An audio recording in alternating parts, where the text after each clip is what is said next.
Alors nous sommes le dimanche 15 septembre 2019, nous sommes de retour à l'Accro. J'ai quelqu'un à côté de moi, j'ai lui demandé de se présenter. Bonjour. Bonjour, je me présente Hervé Cilia, je suis le délégué à la culture de la ville de l'Accro. Et on est content de vous revoir puisqu'on se voit régulièrement, ici même d'ailleurs, on est devant la salle Mauric, et on est dimanche, et on va vous poser la question parce que moi j'ai vu quelque chose passer, et avant qu'on parle de ce qu'on est venu parler, c'est une manifestation importante pour l'Accro, on va parler d'un jardin et d'une extension, et je vous ai vu en photo, vous pouvez tout me raconter ?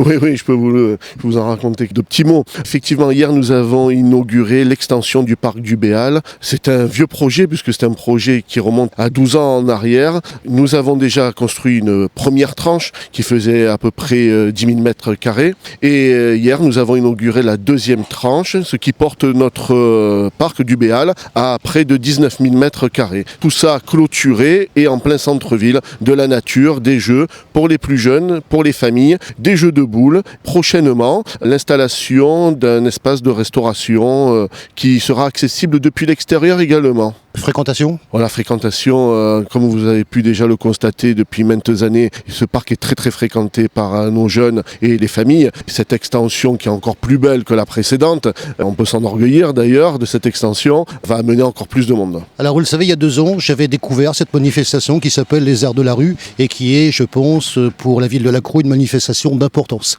Elle a une caractéristique très spéciale. C'est vrai que c'est une thématique hors norme, si vous me permettez cette expression, parce qu'il y a énormément de choses, énormément d'artistes aussi. C'est la première fois d'ailleurs que je rencontrais Christian Simon sur cette manifestation. J'ai découvert ce qu'il en était et comme vous le savez, on est dans Fêtes et Foires dans le 83. Il y a énormément de manifestations à couvrir. On peut pas être partout et un jour on est dans un endroit, un jour on est dans un autre. Le principal, bien sûr, c'est que votre manifestation ainsi que celle-ci, puisque je rappelle quand même que nous sommes pour la 2e fois au sein du salon multicollection. On revient, on connaît du monde, on connaît l'organisateur. Les 2 affiches nous ont été envoyées par votre service communication qu'on va parler bien évidemment, et on est là pour ça, des Arts de la rue, l'édition 2019.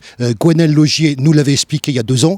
Bien évidemment, je pense que les artistes qui sont là cette année ne sont pas les mêmes que ceux d'il y a 2 ans et que ceux de l'année dernière. Il y a donc une petite mise à jour au niveau de l'édition 2019. Comment ça se prépare, dites-nous. Oui, alors effectivement, la manifestation va se dérouler les 20, 21 et 22 septembre, le week-end prochain sur notre commune. Ce sera la 9e édition. Pour vous expliquer, donc il y aura 24 compagnies, ce qui représentera 25 spectacles, 62 représentations, certaines compagnies venant se produire plusieurs fois dans le week-end afin que tout le monde puisse en bénéficier, puisque, je vous le rappelle, ça draine un peu plus de 15 000 personnes sur un seul et unique week-end. Il y a un fichier programme qui nous a été adressé. Je note quand même une planification, c'est hallucinant. Déjà, il y a un travail de préparation que j'imagine même pas. Quand je vois le fichier programme avec toute cette planification de groupes et tout ça, puis différents endroits, parce que ça se produit pas que dans le centre, il y a plusieurs lieux où ça se produit. Là, il faudrait développer pour ceux qui connaissent pas, parce qu'il y en a qui connaissent et il y en a qui découvrent, comme nous il y a 2 ans. On avait découvert ça pour la première fois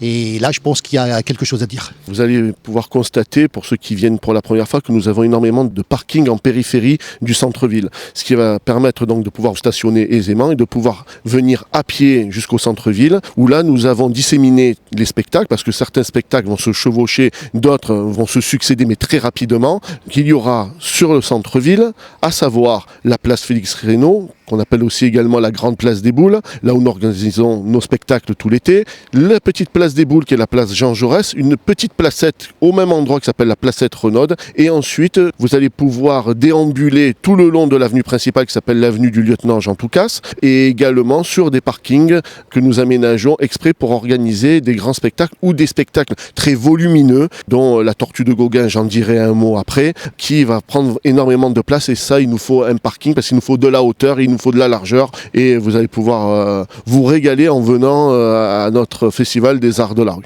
Il y a une équipe qui organise tout ça. Oui. On peut en parler de l'équipe et du travail qu'ils font. J'imagine même pas le travail qu'il y a pour parvenir à tout ça. Alors c'est vrai qu'il y a toute une équipe, mais il y a surtout une personne qui gère ça quasiment à temps plein. Je dis quasiment parce qu'elle fait aussi beaucoup d'autres choses. On rappelle le nom ? Oui, on peut rappeler son nom. C'est Gwenaël Logier. C'est un peu à son initiative qui a été créée il y a 10 ans. Alors je répète que c'est la 9e édition, mais ça a été créé il y a 10 ans. Nous avions annulé malheureusement la manifestation après les attentats du 14 juillet à Nice. C'est la 9e édition, et donc il y a 10 ans, elle a eu l'idée, avec mon prédécesseur à la culture, de créer ce festival des arts de la rue. Alors elle est très impliquée dedans, elle visite les autres festivals d'art de la rue, dont Chalon, dont Orange, etc., afin de puiser des idées et d'aller à la rencontre des troupes. Ce ne sont pas que des saltimbanques, comme on pourrait dire à l'époque, ce sont des véritables troupes constituées dont c'est le métier. Ce ne sont pas des bénévoles qui, de temps en temps, après le travail, comme du théâtre amateur par exemple, feraient ça. Non, ce sont de véritables artistes. D'ailleurs, on le voit aux prouesses qu'ils accomplissent lors de ce festival. Une petite conclusion, mais rapidement, pour vous dire que vous allez avoir du vrai théâtre de rue, il y aura du cirque, il y aura de la danse,